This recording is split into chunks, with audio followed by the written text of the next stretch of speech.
E a palavra de Deus para o teu coração hoje está em Gênesis, capítulo 1, versículos 20 e 24.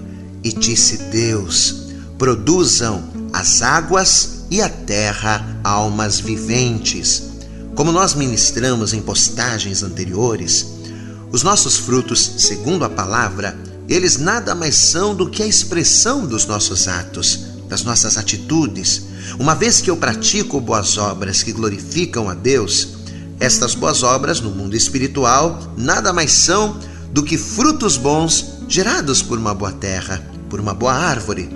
Só que neste texto que nós lemos, apesar de Deus estar dando claramente uma ordem para que a terra e as águas produzissem, Deus aqui não está se referindo a frutos comuns ligados a obras, não. Deus aqui está se referindo a um tipo de fruto especial. Deus está falando de seres vivos, de criaturas. Amados, e quando eu li isso, a primeira coisa que me veio à mente foi a passagem de Pedro. Diz a Bíblia que logo depois de Jesus ter sido morto e ressuscitado, ele fez várias aparições. E dentre estas várias aparições, uma delas vai ser muito especial, porque, segundo a história, o Pedro, junto com alguns discípulos, haviam resolvido voltar a pescar. Só que uma vez que o homem ele é chamado e convocado por Jesus, ainda que ele queira voltar para o mundo, ainda que ele queira voltar para a velha vida, o mundo lhe rejeita, a velha vida não lhe quer. E foi exatamente o que aconteceu com Pedro, porque por ele ter negado a Jesus 3 vezes, a culpa e o remorso foram tão grandes que ele resolveu voltar a pescar, largando do arado. Só que o que vai acontecer? Curiosamente, mesmo ele tendo a experiência que os anos de pesca lhe deu, mesmo ele tendo passado uma noite inteira no barco, naquela noite ele não havia conseguido pegar nada, nem mesmo um peixinho sequer. E vai ser aí, neste instante, que Jesus vai aparecer na praia. Vai mandá-lo jogar a rede. Pedro vai obedecê-lo e, por causa da ordem de Jesus, ele vai ter uma maravilhosa pesca. Eles vão se assentar, vão jantar, e justamente depois daquele jantar é que Jesus vai dizer algo tremendo para o Pedro. Evangelho de João, capítulo 21, versículo de número 15, diz assim: e depois de terem jantado, disse Jesus a Simão Pedro: Simão, filho de Jonas, amas-me mais do que estes? E ele respondeu: sim, Senhor, tu sabes que te amo. Disse-lhe: apacenta as minhas ovelhas. Amados, e ao ver esta passagem, o que foi que Deus nos mostrou aqui? Deus nos mostrou que depois de Jesus ter restaurado os sentimentos do Pedro com aquele jantar, depois de Jesus ajudá-lo na pesca e ter posto em ordem o mundo particular do Pedro que estava confuso, quando Jesus disse: apacenta as minhas ovelhas, ele estava querendo que o Pedro, a partir daquele momento, fosse mais do que um simples seguidor.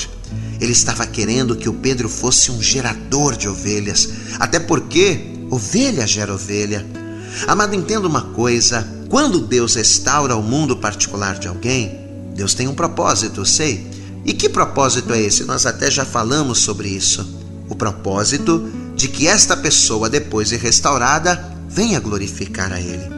Só que eu te pergunto, de que forma o homem restaurado glorifica a Deus? Gerando novas vidas, apacentando e ganhando novas almas para Deus. É desta forma que nós o glorificamos.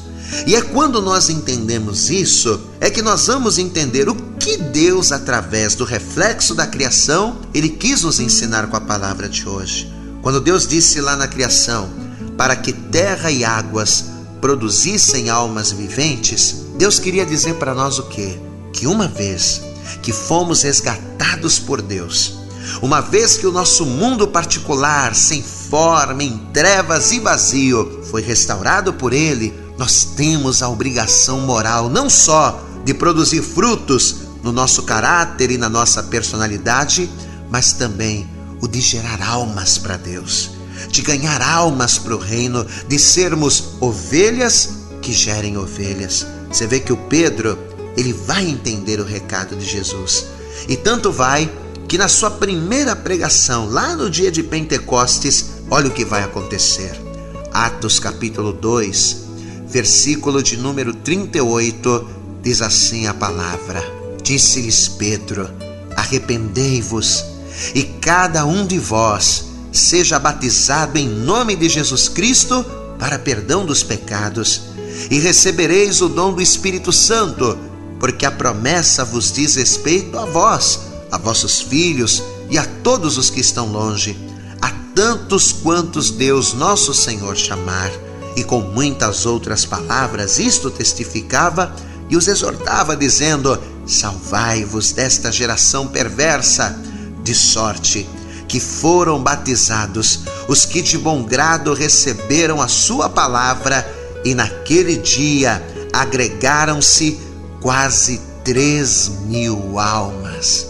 Pedro, através daquela palavra de Jesus, ele se tornou uma ovelha que em um único dia gerou quase 3.000 novas ovelhas, 3.000 novas almas.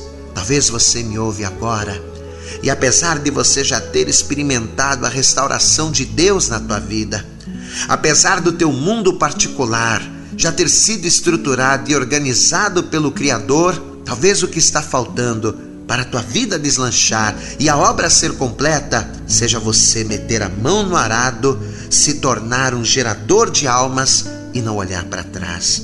Lá em Mateus, no capítulo de número 9, no versículo de número 36, a palavra de Deus, ela vai nos dizer assim: E vendo a multidão, teve grande compaixão deles, porque andavam desgarrados e errantes, como ovelhas que não têm pastor.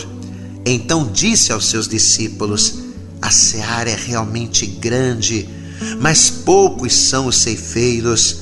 Rogai, pois, ao Senhor da seara que mande ceifeiros para a sua seara.